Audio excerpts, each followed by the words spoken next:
Nightlife in Pattaya is famous for its adult industry, which often attracts lonely people. But Pattaya is called the City of Sin not only for this reason. In this video, I will tell you about the dark side of this city and why you should not travel there alone. I will give you some advice that will definitely come in handy. Let's get started. You will never be able to know whether a salon is operating legally or not. This trap often awaits lonely young men who crave relaxation. When you find yourself in bed, fully relaxed and vulnerable, they offer you real extra services. I hope you understand what I mean. The next problem that may await you and that you should avoid is finding out that your masseuse is a ladyboy. This is very common here, not only in massage parlors. From this point, it's useless to fight or argue because ladyboys tend to be violent. So before you go to any massage parlor, we recommend that you read customer reviews about the salon, not on their own websites, but, for example, on Google.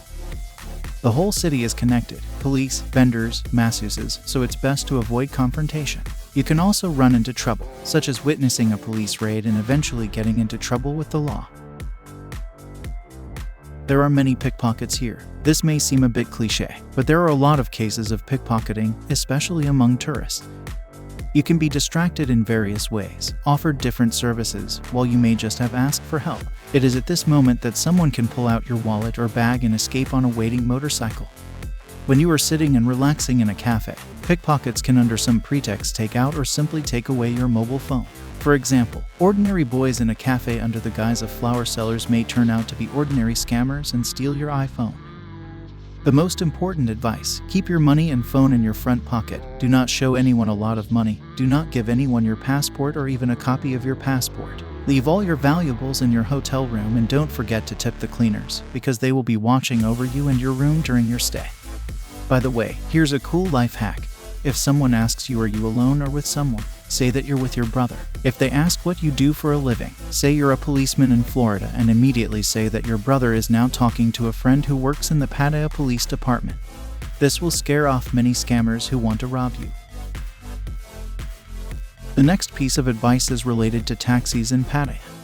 Be prepared to be scammed by the drivers. Taxi drivers very often show violence and can even call the police, who, as they know, will be on their side.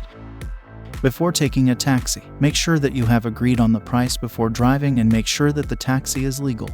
The driver may show you a meter that intentionally works incorrectly to show you a higher cost. They may ask you to pay up front for the ride, charge you an extra fee for any luggage, and claim that they have no change. It's best to use taxi services like Grab or Bolt. The fourth piece of advice is related to jet skis.